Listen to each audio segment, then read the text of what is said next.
Well, howdy diddly dandy there, chums. 'Tis I, Captain of the Steves, and today, chums, for you guys in the viewerverse, I want to talk a little bit about No Man's Sky and some patches and fixes that are working their way into game that are kind of sorely needed, and at the same time, a lot of it could just be cosmetic. There's a couple of mission blocker ones, so let's get into this, shall we, people?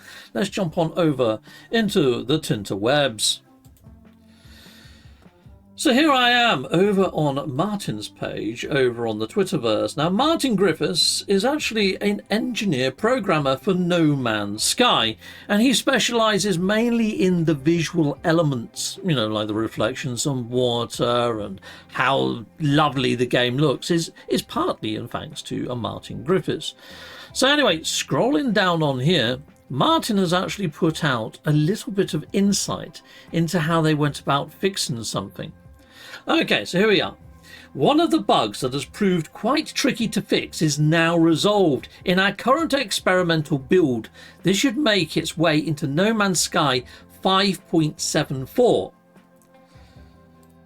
The bug made certain base part textures low resolution and has eluded us for quite a while. Some more details. I do like this. I do like to get some insights, like being a fly on the wall. See these textures, so it's far easier to see with these textures. See how low quality they are right now? Yeah, that's getting fixed in update 5.74. And yeah, like I say, Martin Griffiths over on the old Twitter, or X, whatever you want to call it this week, has put out a big detailed post on exactly how they fix that. I'm going to do a video on that, probably a separate video to this. When looking at this issue, it seemed obvious that it must be an engine bug because we stream textures and the higher detailed MIPs load in dynamically. But after some debugging and a few other red herrings, we still couldn't reproduce this issue in dev. It only showed up in final packaged builds. To me, that almost sounds like the dev instance doesn't replicate the live instance.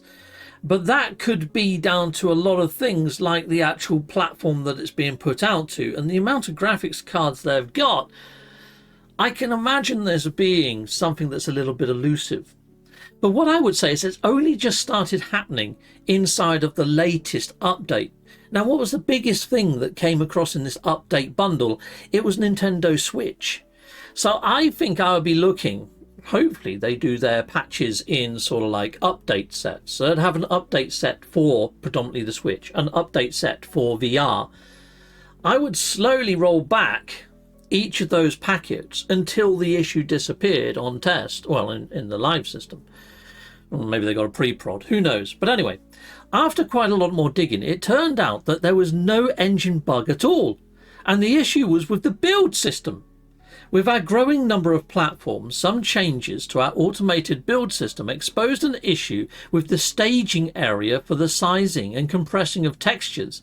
In this case, for the first time, a build machine was creating game data for both Switch 1 and another console, stroke PC. And once the Switch data was built, the textures were not rebuilt at the correct resolution for the higher detailed platforms. It must be like needle in a haystack for these guys with the amount of platforms they have. The bug only affected certain class of textures, Atlas multi-textures, probably 150 or so out of the 42,000 source textures. Jesus! Okay. Quite hard to fix because in testing we had to reproduce the conditions of the automated build, repeatedly building Switch first, then PC, and then manually examining all the intermediates and the final data until the revised code was corrected. Glad that one is resolved. That must have been frustrating to the nines. To go through the whole build, put it into like your pre-prod or live instance that you have at the studio or experimental studio, I don't know. But then to launch it up, check the textures, and, oh, it's not there. Okay, right, all the way back again. Build the file. Okay, is it? No, back again. How many repetitions did you have to go through until you managed to get this one nailed? It must have been like freaking whack-a-mole. Okay, anyway, let's jump on in. Let's have a quick look-see. Right, experimental branch, 3rd of the 7th. Okay, well, I don't... 3rd of the 7th? I've only updated mine on the 1st of the 7th. Is this the latest patch? Yes. Oh, here we go. 9th of the 7th. That's more like it. Fixed an issue that could cause low-resolution textures on base parts on PC. Sweet. That's exactly what we were just talking about. Fixed an issue that could cause own settlements to not appear on another platform when using cross-save. Well, that would be freaking annoying, wouldn't it? Then again, on Switch 1, do they have the cross-save now, Switch 1? And do they actually have settlements? Because I don't think they do. Could that be part and parcel of the issue? I don't know. Fixed an issue of audio dropping out when using headphones on Switch 2. Okay. Fixed a Switch-specific issue where freighter-base rooms would not render correctly. Ouchie. Okay, experiment branch 8th of the 7th. Like I said, I've only installed 1st of the 7th upwards, so there's still a lot that hasn't come to my platform yet. Fixed an issue that could cause Sentinel multi-tools not to appear at the harmonic camps. So it isn't by design, that. It does make me wonder why they disappeared in the first place, though. I would have thought a better home for the Sentinel multi-tools might be the Sentinel pillars. But then inside of the Sentinel pillars are these regal multi-tools that have no rhyme or reason. They look like giant hoovers. They could do with finding a new home, perhaps on relic planets, in my opinion, perhaps even those giant relic golems or something. I don't know. I think they need to do a little bit of baselining and rejiggery-pokery with some of these things now. Fixed a crash that could occur during multiplayer. Well, maybe fix multiplayer, because multiplayer is held together by sticky tape and a frickin' prayer. Yeah, I run the weekend missions every Friday with my chums. And every Friday, without fail, one of us either falls out of the group, gets stuck inside of the foliage, can't actually claim our Quicksilver, or gets thrown out of the mission even though it shows them still in the mission. Like, you know, it says everybody's collected 9 out of 10 bones, apart from one person in the group is on like 2 bones out of 10 or something. It just falls out of sync. Or we start fighting pirates in space and all of a sudden they turn invincible. You know, there's all sorts of weird stuff that happens in multiplayer.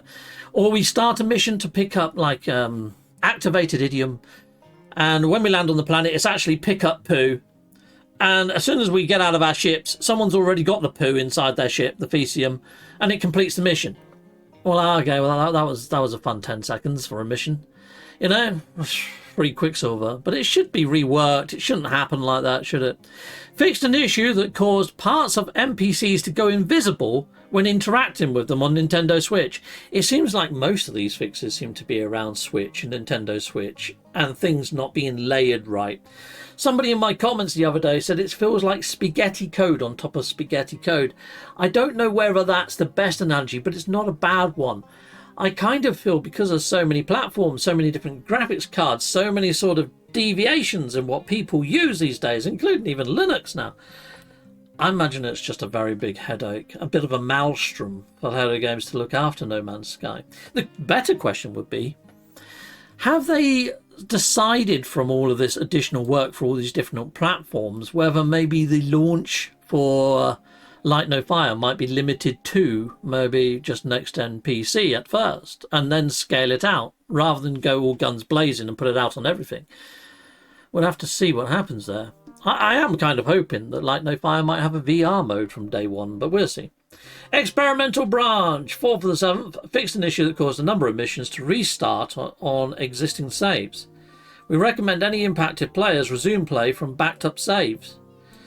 Okay, well, on PlayStation, I think you can only really do that on PlayStation 5 if you have PSN Plus. So that might be rather limited to some players. That might still have some players a little bit foxed. But at the same time, it's nice to see that it's there. And now all these other ones, I've already read these out in a previous episode. So I'm just going to loosely scroll over those people. But yeah, there's a lot of fixes. These fixes I've already got installed, I believe. I think this is all part of 7.3. And everything from here on upwards is 7.4. So yeah, there's a lot coming in update 7.4. Captain Steve, oh Captain Steve, oh Captain. Heck yeah, why not hit that like and subscribe? Thank you very much. So here we go, here's Beacon 7.3, and you can still see that Nintendo Switch isn't listed for 7.3. They're up to 7.2 according to the No Man's Sky website. So they're behind, but not too far behind. Let's hope that they get 7.4 and 3 bundled in together as one. But yeah, this is everything that was in 5.73. July 1st, that's when I installed it over on mine. Let's just go and double check on that. Yeah, so here's mine right here, the 1st of July. I got mine installed then. So I'm kind of on the latest build. I mean, 7.4 is going to come out soon. I'm hoping it comes out later this week. As you know, I've been playing on the settlements for some time now, and I've been showing you all of my bugbears with it. One of the things that I'm still having is massive issues with the actual marketplaces at settlements. I'm having vendors appearing either both sides at the same time, like they should, Guild Envoy, Market Envoy, and then all of a sudden one of them disappears on upgrade and the other one's still there, and then I upgrade again, both are gone, or I upgrade again and the Guild Envoy's back, upgrade again, market vendors back. It's just hit and miss. And then sometimes when I do reloads, sometimes they're both there, sometimes they're both vanished, sometimes I get one, sometimes I get the other, sometimes I interact with them, I don't get any menus and I get stuck and the game hangs. They're just very broken at the moment, the actual market vendors, and I'm hoping Hello Games puts that into a patch soon. So anyway, people inside the viewerverse, that's pretty much everything I've got for you in way of patches. I would say that the No Man's Sky is stable enough for people to jump in and enjoy. Will it still break you out of immersion at times because of the dodgy textures and little mini gripes and bugs that are still inside of the game? Yes, it might still break immersion, but I don't think there's anything that's going to break your game saves. I would say you're safe to go in and play without having to worry about that, no more than normal. You know, there's still things that can break game saves, like their size when they get overly big or something, or on the next update. You know, I'm never going to say that No Man's Sky, or any game for that matter, is 100% safe to play. There's always that risk. Just, you know, make sure you've got your saves backed up, like it was mentioned inside those patch notes earlier. Back up your saves if you can. I mean, I pointed out that there is a hole in that. You know, some people might not have the PSN Plus or the means to back up their save. But anyway, people, that's everything I've got for you when it comes to No Man's Sky patch news. If you wanted me to put hand on heart and say when I think the next update to No Man's Sky is going to be, I think it's going to be on their anniversary. Their anniversary is the 9th of August, and I think it's going to be a fairly large update. It's probably going to come with a gib, and I think it's going to be their 9th anniversary update, and I think it's going to touch on each of the core pillars of the game.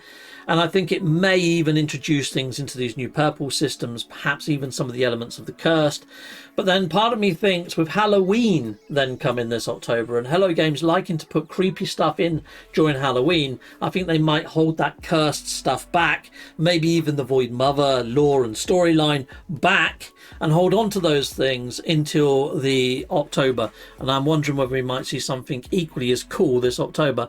Although that the start of the year started with Worlds Part 2, and Worlds Part 2 was freaking awesome, because it was a Part 2 of Part 1, you know, I think a lot of people kind of see that as residual and maybe should have got delivered inside of the previous year. If it wasn't for Worlds Part 2 coming out in January of this year, I think this year would be rather lackluster thus far update-wise. I mean, yes, Relics was cool and given us all the bones and things, but I still feel that this year is rather forgettable and comparable to others. So I kind of feel that Hello Games now to smack shit out of the park when it comes to updates for the remainder of the year. For us to go 2026 was a big year. Heck yeah. But I'm kind of feeling that come December, at the Games Awards, I think Hello Games might be cheeky enough to give us some more news and information, and maybe even pre-orders open up for Light No Fire. That's what I'm hoping happens. Then I'm hoping Light No Fire launch date is the August, the 10th anniversary of No Man's Sky 2026. Sound off in the comments. What do you think of that lovely idea? Till next time, Salutamondo. Goodbye, and goodbye again.